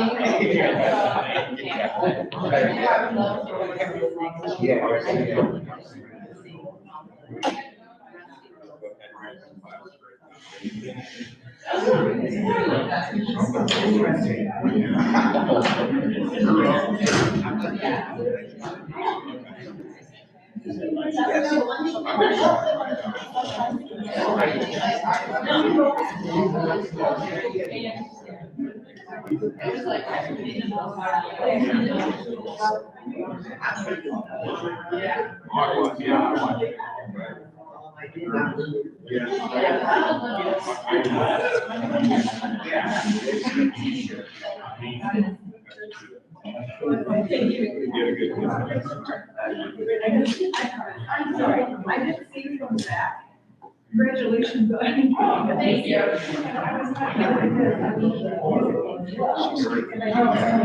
You or your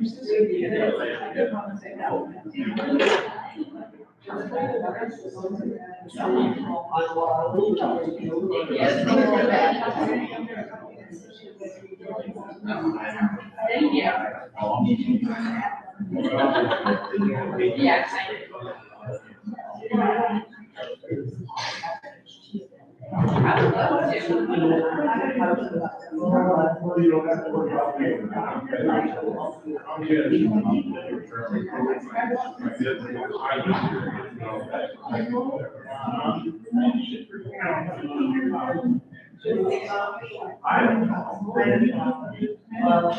only had 2 minutes, so that's why I was talking real fast. So. Yeah. Oh, oh, worst daylight saving.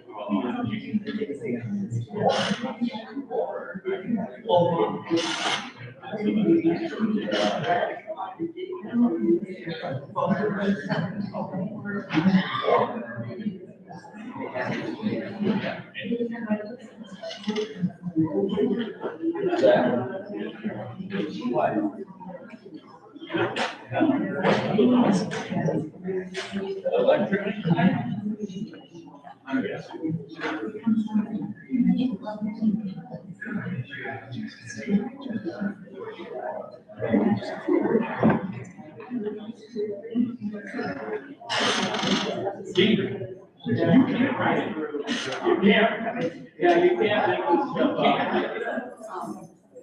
Okay, don't fall down when you go out, no light.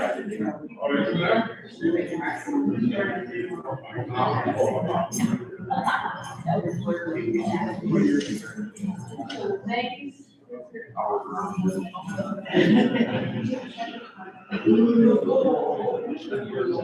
I know that.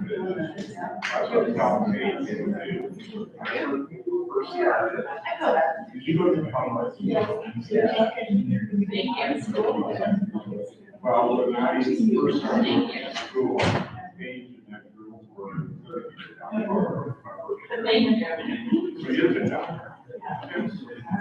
All right. I want to know, speaking of venues, so. Hi, Eric. Good to meet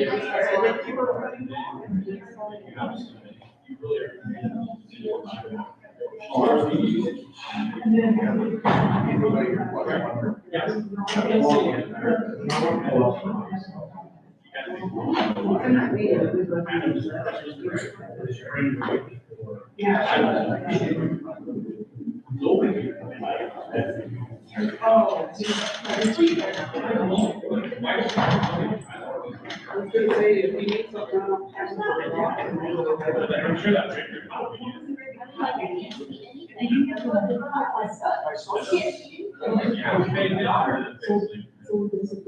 Oh, you're kidding. Way to go. I just wasn't up long.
I'm sitting out here, I'm like, you guys, you're sitting here, you guys talking about your talking about all that, and you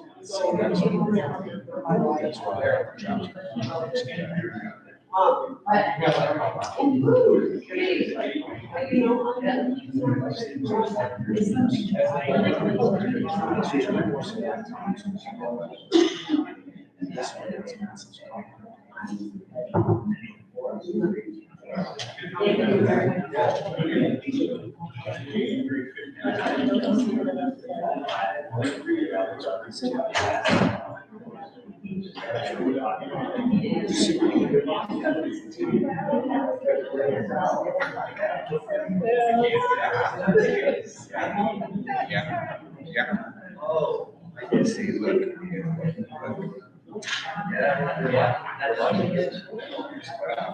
This is my paper. What's wrong with watch everything on it. Double, triple check at the top, and then it'll tell you send you.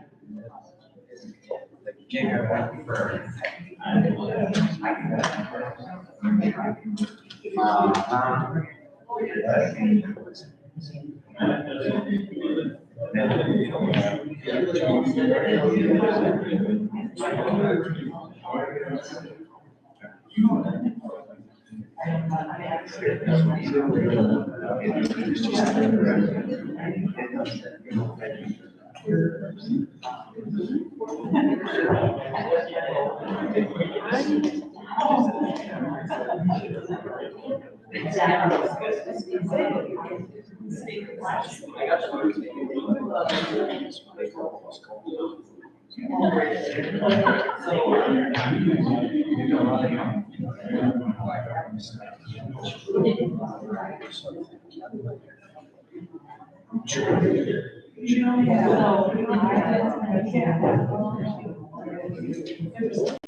So great, this. My daughter. How are you tonight? Oh, Not too bad. Okay.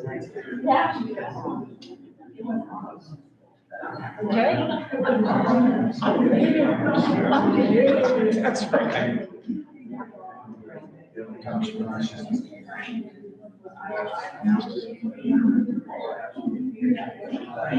Yeah, thanks. I'm there now.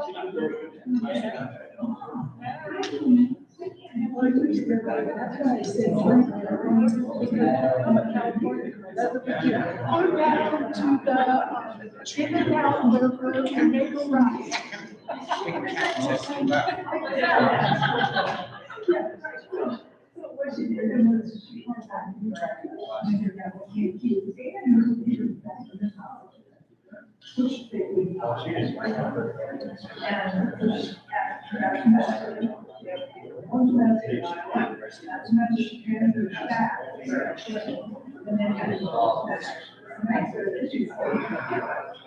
If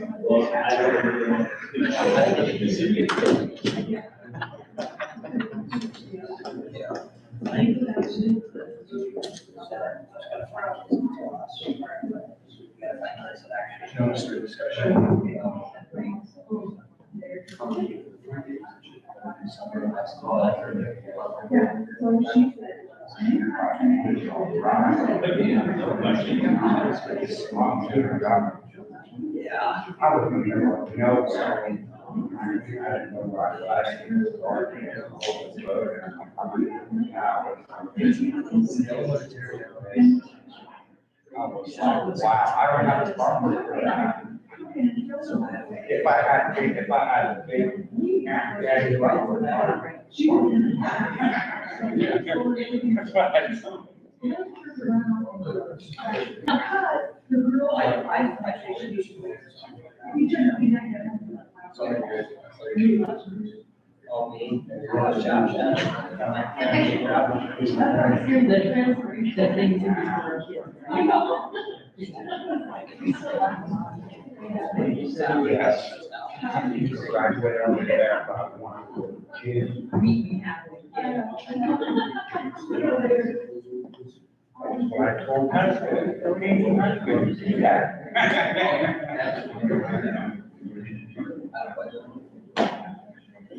Yes, exactly, that's why. I get on the track. I'm not going.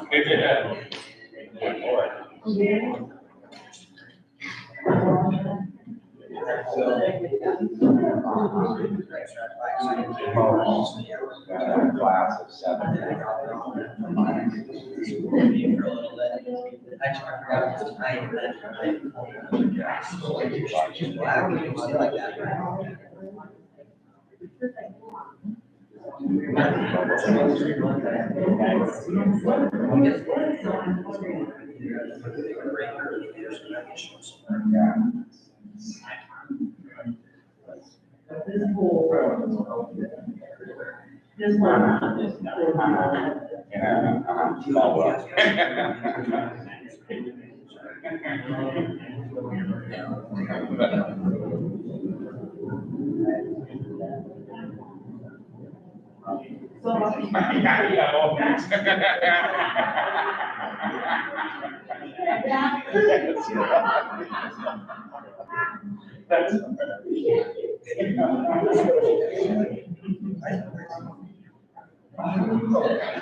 Did I talk too fast for you guys?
Yes, I have.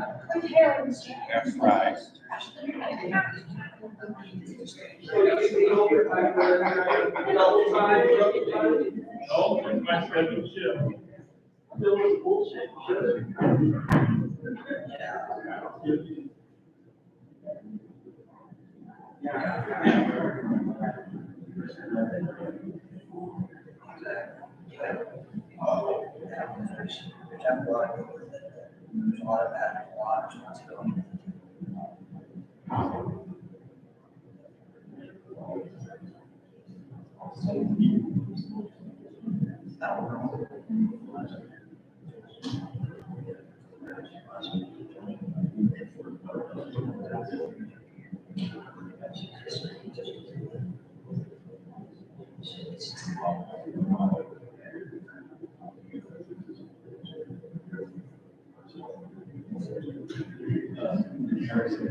In 7 months, it'll be the right time.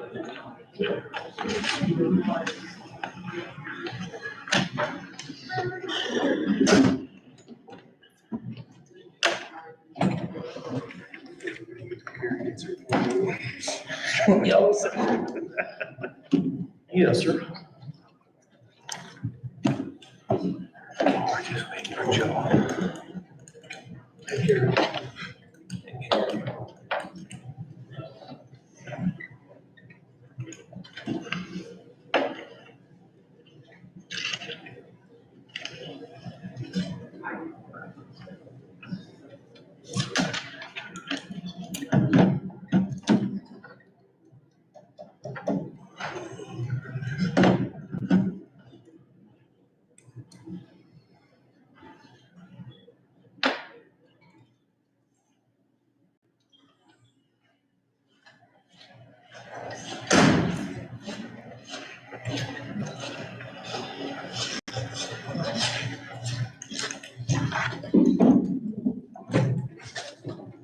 Move to come out of closed session.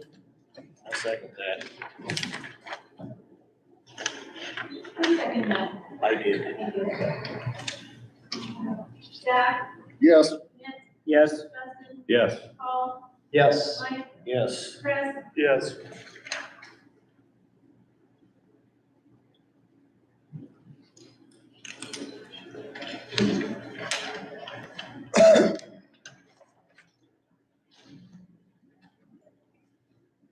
Got it, Zach? Yeah. So I move that student A fill out the remainder of the 10-day suspension, be subject to random searches by administration of locker, book bag, personal items, etc.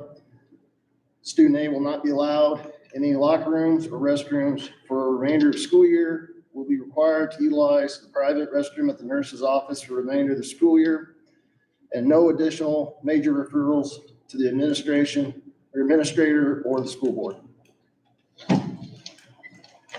I'll second it. Chris? Okay, any other discussion? If not, we have a motion made by Zach, seconded by Chris, as read. All those in favor say aye. Aye. All those opposed, same sign. Motion carries. Moving on, next regular board meeting date, April the 10th, 7 PM at this location. We have a motion to adjourn. So moved. Second. Dustin, second. Motion made by Nick, seconded by Dustin to adjourn the meeting. All those in favor say aye. Aye. All those opposed, same sign. Motion carries. And we're gonna go into exempt session, or we're gonna, We'll just skip it for tonight. okay. The lights are all off in the parking lot. Okay, thank you. Hand me your sign here.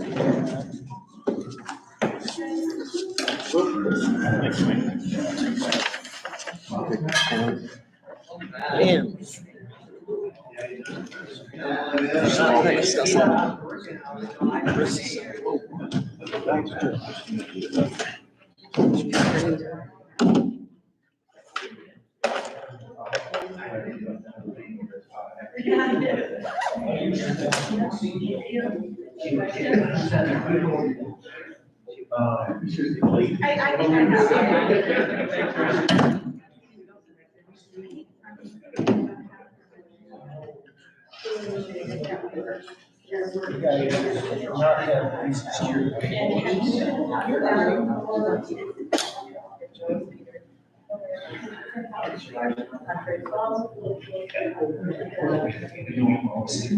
Not gonna have to hand it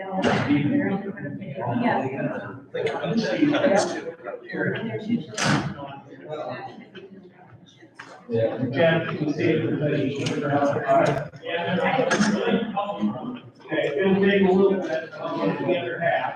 Did he?